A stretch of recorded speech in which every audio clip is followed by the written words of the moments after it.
I never saw blue like that anymore. Have you ever had that experience in life? That just walking outside and seeing something different for the first time? The bloom of a flower, the smile on a face, the experience of something. It's just so wonderful, the music today, for me, because it shows both ends of the spectrum of what we call the allness, or God. I'm doing a series with Eric Butterworth's book, Discover the Power Within You. And we talked last week about this idea of God, that short-term phrase, that shorthand phrase, that talks about the allness of creation.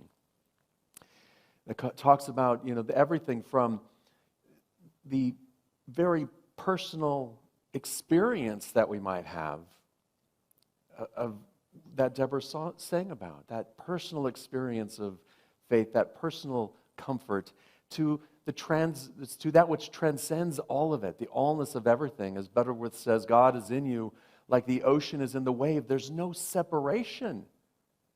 God is in us, and we're swimming in it. Right? It's all it. It's the itness. I don't know if that's a term, but someone Google that, and if so, we'll get the URL. The itness of it all.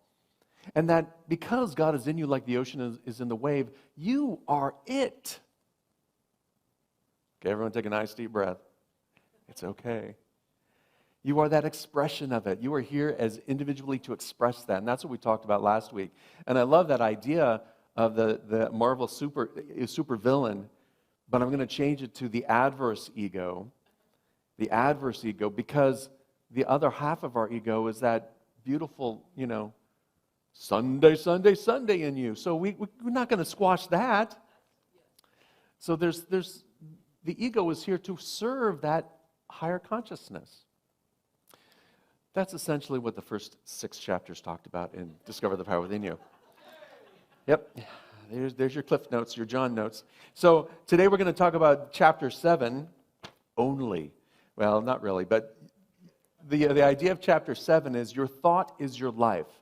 So God is our first principle here in Unity, that ever-present energy, the all knowledge, all wisdom, all power in the universe, the allness of all of creation, and the I am a unique expression of that. I am a unique expression, and now how we bring that into manifestation is through our thoughts, the law of mind action. Those things that we think about and give great attention to are how we see our world. So I'm going to ask you a couple of questions. I just want you to very gently hold them with you throughout this talk. First off, what is troubling you that seems outside of your control? Just bring something to mind. And don't go too deep because we don't want to re-trigger anything. But just bring something to mind that you are noticing in your life that seems to be outside of your control that you might want to change, that you might want to be different in your life. The second question is, where are you looking for the solution? Where are you looking for the solution? So just keep that in mind as we go through this. To start off the chapter, Eric Butterworth says, we are living in an age of discovery. I think he quotes Buckminster Fuller here when he says, that's a mouthful, the pace of scientific and technological discovery is almost unbelievable. It's estimated that humans' total body of knowledge between 1775 and 1900 doubled. It doubled again between 1900 and 1950, and again between 1950 and 1958. Are you seeing the pattern? And many people, he says, well, I think it's every 18 months or so, but that was back in the 80s, and now people are saying it's every 18 hours, where there's some knowledge that's being born, that there's something new that's coming along. And as Butterworth says, it's our relentless quest for understanding. So here's what I think. There is an emerging of a greater consciousness. That allness of life, love, and wisdom is coming into greater expression in the world. And our human self is trying to make sense of it all, but we can't keep up. right? And we keep creating, we keep building things, we keep doing marvelous things as best we can, but the frenetic energy keeps coming and getting faster and faster. We were talking about kids taking, 5, 6 classes a quarter to try and graduate sooner. Like my daughter took 5 classes last quarter, and then she's like, well, yeah, I'm taking it easy this quarter. I'm only taking 2. I'm like, okay. But we keep trying to move faster in the world. We keep trying to keep up with what's happening. And I think the thing is, it's like we're drinking from the fire hose of what's emerging, and we're trying to make sense of it. And the question is, through what lens are you creating? So with all of this knowledge, all of this wisdom that's coming to us, and we're creating wonderful, marvelous things, through what lens are we creating?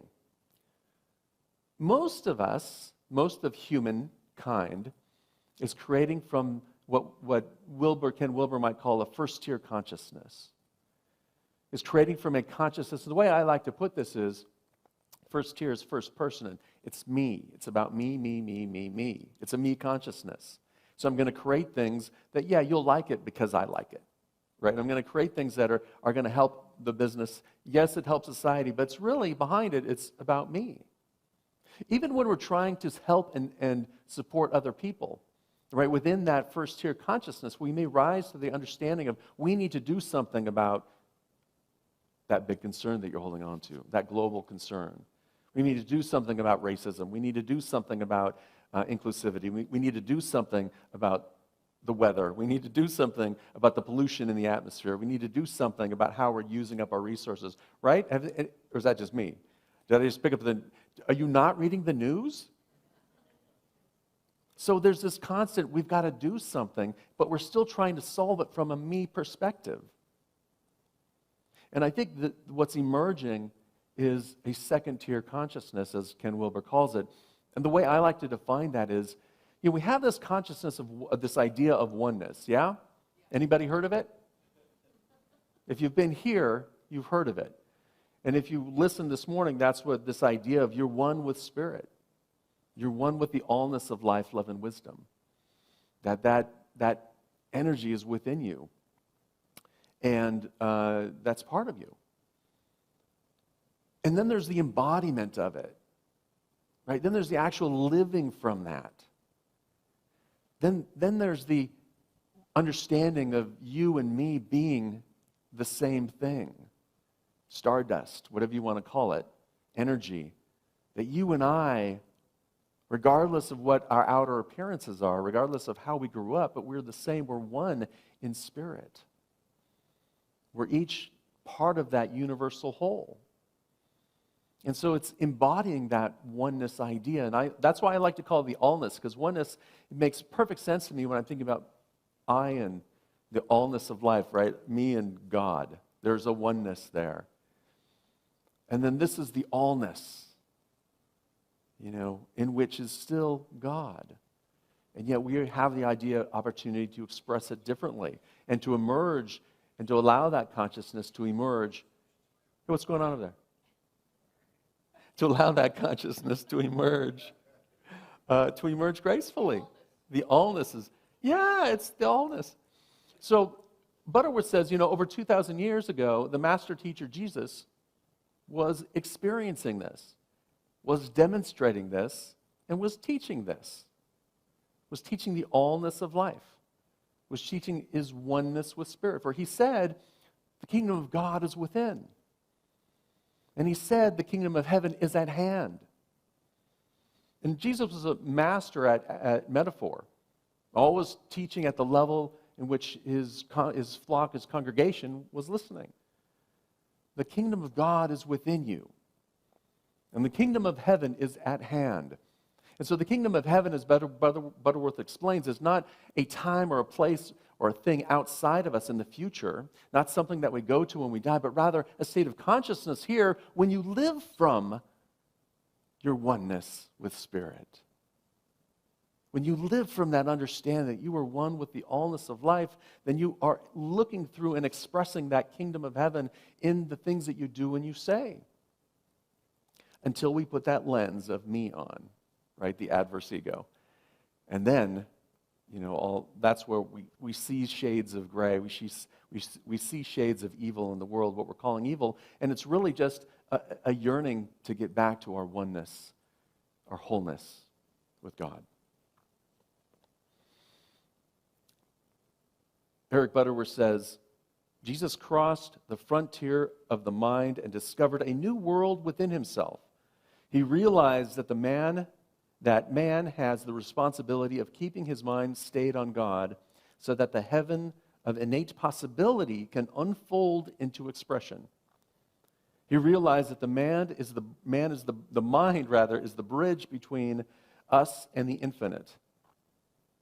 And that the important element in religion is not simply the fervency and the feeling, but your thoughts and your attitudes.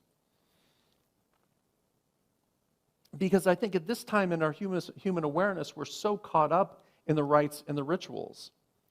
We're so caught up in the creation and the knowledge.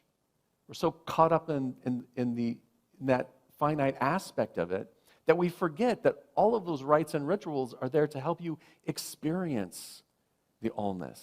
That's the whole point. And one of the best ways to do that Jesus taught was through meditation and affirmative prayer, was going into the silence, going into that inner chamber, shutting the door, closing out the rest of the world so you can be still and be one with that infinite intelligence. I believe that Jesus' ministry was one of demonstration. And here's my alliteration for you today. There's Joe. Here's my alliteration for you today, Joe. It comes in as mind, miracle, manifestation. Mind, miracle, manifestation. Mind, the infinite intelligence of life, divine mind, you might call it, divine wisdom, the allness of knowledge. It is there. It's already there. There's nothing that you can think of that isn't already there. You've heard that term, there's nothing new in the universe, right? We're just swizzling things. Everybody heard that term? I don't know if swizzle is an actual term, but there's no new ideas. We're just recreating them, right? And we're doing it because each time we do it, we're looking at it through a new lens. So it makes sense. Now I'm looking at it through my lens today, as opposed to the lens 2,000 years ago. So everything begins first in mind. And then the miracle happens. The miracle happens, and then that brings it into manifestation. So what is a miracle? Anybody know?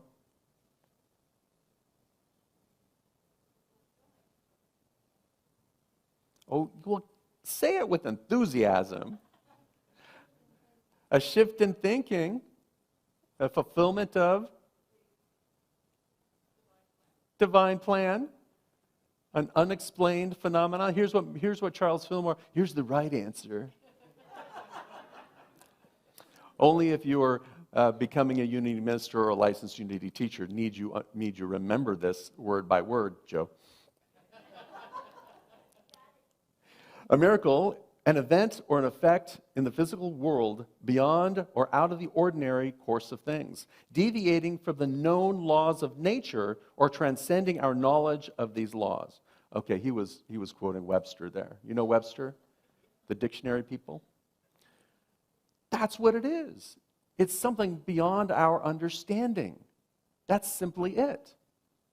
And then he goes on to say, in reality, miracles are events that take place as a result of the operation of a higher unknown law. For all true action is governed by law, including spiritual law. So the miracles that Jesus was performing over and over again, as he said, these things you will do, and even greater things you will do. But somewhere along the way, the church decided, well, no, miracles are only for Jesus. Everything else, you don't get to do. Until science came along and started revealing some of the laws that were already being put in place. For me, there's no difference between science and spirituality. One is a physical understanding of what's happening in the world. To the best of our knowledge, we create a theory and we test it. Someone will come along and adjust it, and that becomes what we think is our law until we discover there's something different. What these miracles are all about, there's something happening that we just don't understand yet. We haven't tuned in to the wisdom of the allness of life. And yet, it's happening. And yet, it occurs. I love that idea of the miracle, even within the science. It's the spiritual law that lies back of the science that we don't know yet. And so for me, some of you may be feeling uncomfortable because I brought in science and spirituality, but for me, it's all God, if God is the allness of life. And it's our understanding of that expression of that divine energy, and how we take things from mind and bring them into manifestation. Miracles are also, you can look at the miracles that, like Deborah was singing about, the beauty of the sky. I've never seen that blue before. And we've never seen that blue before because we were never looking at it through the lens of spirit, quite the same as we were in that moment. What a miracle it is to be able to stand, to walk, to speak, to see that blue, right? Yes, there are cones and rods in your eye. I learned that in school. And then the brain translates those into something. And that's the physical manifestation of that experience of allness. So that was, for me and for Butterworth, that's really one of the key components that Jesus is talking about. That miracle, that mystery that we just don't know yet. And are there things that we don't know yet? Yes. And will we continue to learn? Yes. I don't know how many years ago, I think it was 2011 or so, we discovered the God particle, and people thought, okay, we're done. Well, some people did. But we keep going. We keep exploring. And so this is the age of discovery, but I think we're beyond the age of discovery. I think we're in the age of emergence. We're in the age of allowing that divine wisdom to flow through us. And if we allow it without struggling from it, without trying to effort it, and just take a step back and allow that consciousness to emerge, we will find the new discoveries. And they will be in ways that we've never seen before. And there will be physical understanding of it, but there's also a spiritual understanding of it, that we are one with what's emerging. And the more we fight against this higher consciousness, which we all do. You know, we don't want to say that we fight against God. Is the rain stopped? There's no lightning clouds in the sky. Right? But we do. Every day we're fighting against that wholeness that's within us. And we're fighting against it when we are pointing our fingers at other people and saying, well, they're the problem over there, and they need to change. So how can we include everybody and have a discussion and grow and emerge and allow that miracle, that spiritual fulfillment of the law that lies back of the unknown, or lies back of the manifestation, to come forward? In our writing group, I think it's the third Tuesday of the month. Is that right? Third Sunday of the month. Is that right? I don't know who's in the writing group. Is Patricia here? No, Pamela. Is it the third Tuesday? And it starts at what time? Yep, the third Tuesday, also known as Sunday. I know. The third Sunday at 11 o'clock on Zoom, which is also known as 11:30.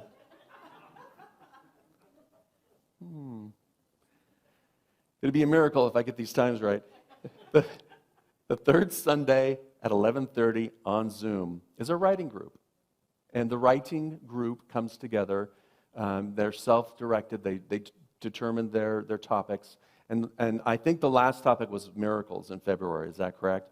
Well, Patricia Giltilan sent me her writing and gave me permission to read some of it. And I'm going to include this in next week's email newsletter. So if you get that, you'll get it there. If you don't, sign up.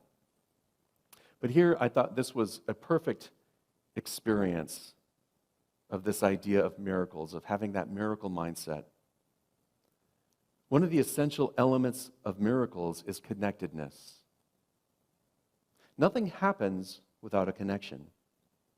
As I look at any miracle, it's the spontaneous connection between divine energy, humans, and matter.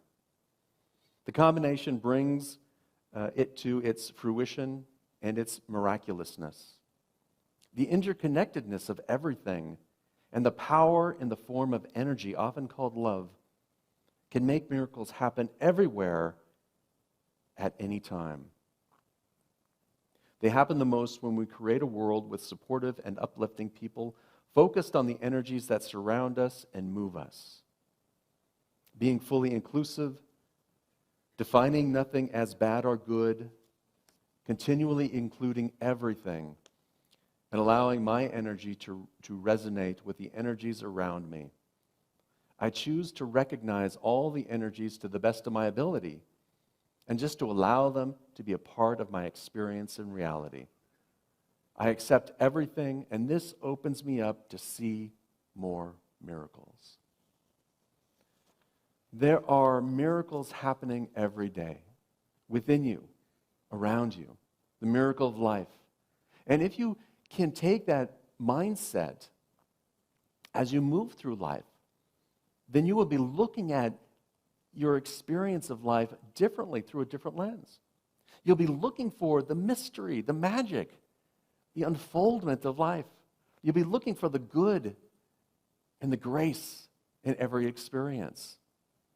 This is, I think, what the Apostle Paul was telling the people in his second letter to Timothy when he said, "Stir up the gifts of God which is in thee." They're already there. You have everything you need. And we, as a society, have everything we need to emerge into a greater understanding of our oneness with each other. We have all the intelligence and all the resources we need to solve whatever problem we are facing if we decide to look at it from an allness perspective instead of a me perspective. Knowledge is emerging faster than our current thinking can keep up. And so we need to shift from that oneness from that me thinking to an allness thinking. I believe this was the true mission of Jesus, to help people to discover that light energy within themselves and to let it shine. And when we get stuck in our current thinking, our current beliefs, and our current patterns, if we can just let them go and then discover the mystery that lies behind it. Whatever ritual or rite or thing that you do in life to help you, whether it's meditation, affirmative prayer, lighting a candle, going on a hike, saying a mantra, if you look behind the practice of it and see the innate energy that's trying to emerge through it, through the practice, then you have a good understanding of what it means to stir up the gifts of God within you. And that's really the practice of Lent, because we have to let go, let go, let go, let go, and just allow the allness to emerge, allow love to emerge, allow spirit, allow divine energy, however you want to put it, but make way for that emergence within you.